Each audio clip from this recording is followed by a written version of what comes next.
Fitanany androany iresaka amintsika indray ny amin'izany fanjakan'ny lanitra zany. Fanjakan'ny lanitra na ny hoe zava-miafy ny fanjakan'ny lanitra. Satria raha mahatsikaritra tsika dia saiko fanoharana no ataon'i Jesosy ny amin'izany. Fanoharana. Ary any amin'ny fanoharana anankiray ara dia ozy izy hoe ny fanjakan'ny lanitra ozy izy dia tahaka ny arena. Arena na fenina tany an-tsaha. Fa androany ho jerevantsika ny soratra masina ny amin'ny Matthieu 7:10 any. Matthieu 7:10 manomboka eo amin'ny 9 nanao fanoharana ny amin'izany fanjakan'ny lanitra zany Jesosy rehefa vory-lanona teo ny vahoaka marobe hiaino azy miaraka amin'ny mpianany zany dia nanomboka ny teny izy dia ozy izy hoe nivoaka ny mpamafy ozy izy mba hamafy. Ary tantara efa haitsika loatra zany tantara zany dia ny sasany voafafy teny amoron-dalana ozy izy ka avy ny voro-manidina ny tsipony. Ary ny sasany voafafy teny amin'ny tany marivo ambony vatolampy. Ary ny sasany voafafy teny amin'ny tany feno tsilo. Ary ny farany dia ozy izy hoe ny sasany voafafy teny amin'ny tany tsara ozy izy ka namoa. Dia eo ambanimbany eo amin'ny 9:10 eo nametraka fanontaniana amin'izay ny mpianatra hoe fa nahoana ozy izy no fanoharana no itenenanao aminy. Zany no fanontanian'ny mpianatra ny tompo.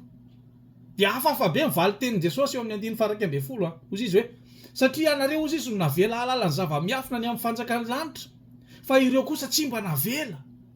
Ireo kosa tsy mba nomena ahalala. Dia ngamba na itsika aza mety hiteny hoe za koa ve dia mba rariny? Za koa ve dia mba mety? Tsy miangatra ve zany? Fa maninona no mpianatry ny tompo ihany? Ireo mpianatra ireo ihany no navela ahalala fa rehetra vahoaka marobe nanatrika anazy teo ireo tsy navela. Tsy nomena hahafantatra.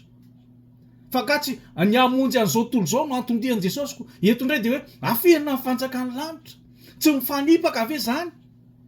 Fa nefa ny tena marina tsy adaladala akory Andriamanitra raha miafina ny fanjakan'ny lanitra. Fa inona no antony? Tsika zao raha mijery reto vahoaka be dehibe nanatona an'i Jesosy teto reto anie. Dia samy manana ny anton'antony nanantonan'ny tompo ireo. Ao ny hoe par curiosité fotsiny. Dia hoe andao hijery fa manao fahagagana hono zany lehilahy zany.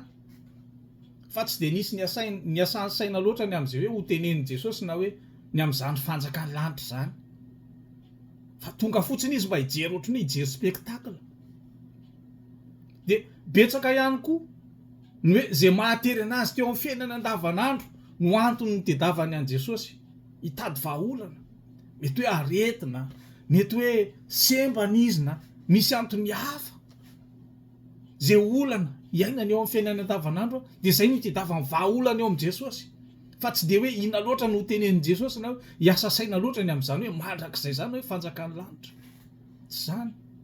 Ka fantatry Jesosy daholo nefa ny toe-po olona mihaino anazy teo ireo fantany. Fa ny mpianatra ihany no nanana toe-po tany tsara.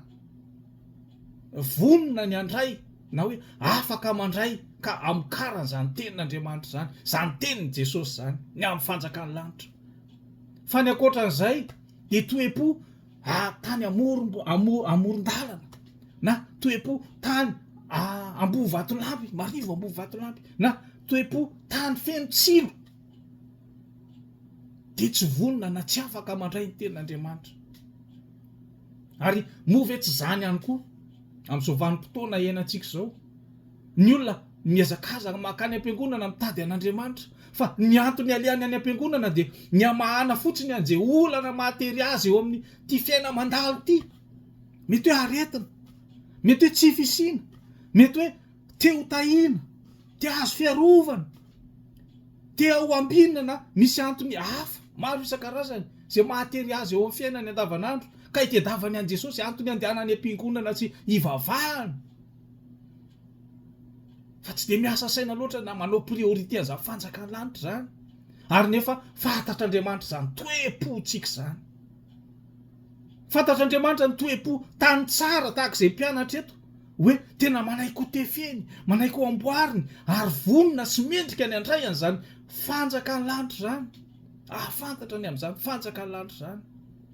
Fantatr'Andriamanitra le toe-po hoe iza ny tany tsara. De androany matoa ianao sokafan'Andriamanitra ny masom-panahinao mahafantatra ny amin'izany fanjaka lanitra zany. De satria toe-ponao le tany tsara, mendrika ny andray an'izany. Fa andao ange alaivo sary an-tsaina hoe io zany de tsy miafina zany le fanjaka lanitra fa de hoe malalaka zany araka le hira hoe on ira tous au paradis tu verras. De araka zany hoe miakatra zany de miakatra ny mpandainga, miakatra ny mpangalatra, de miakatra koa ny mpijangajanga. De eritrereto hoe miakatra an'izany ty matim-bavy rehetrarehetra ty. De ngamba tsisy atao afa-tsy manadala ny anjely ny tompo no ataony anton-draharaha ny an-danitra any. De alaivo sary an-tsaina hoe fiarahamonina tahaka ny ahoana izany lanitra zany amin'izay fotoana izay. Ary indrindrindritra ny tena zava-doza de fiarahamonina haritra mandrakizay. Kanefa tsy manaonao foana reto le Andriamanitsika raha ohatra ka miafiny zany fanjakan'ny lanitra zany. Fa ny toe-po tany tsara manaiky ho amboary ny tenin'Andriamanitra ihany, manaiky ho avozy ny tenin'Andriamanitra, manaiky ho tefen'Andriamanitra. Izany no afaka ahafantatra sy andova zany fanjakan'ny lanitra zany. Ka misaora azy ianao raha ohatra ka ianao zany. Ho voninahitran'Andriamanitra. Amen.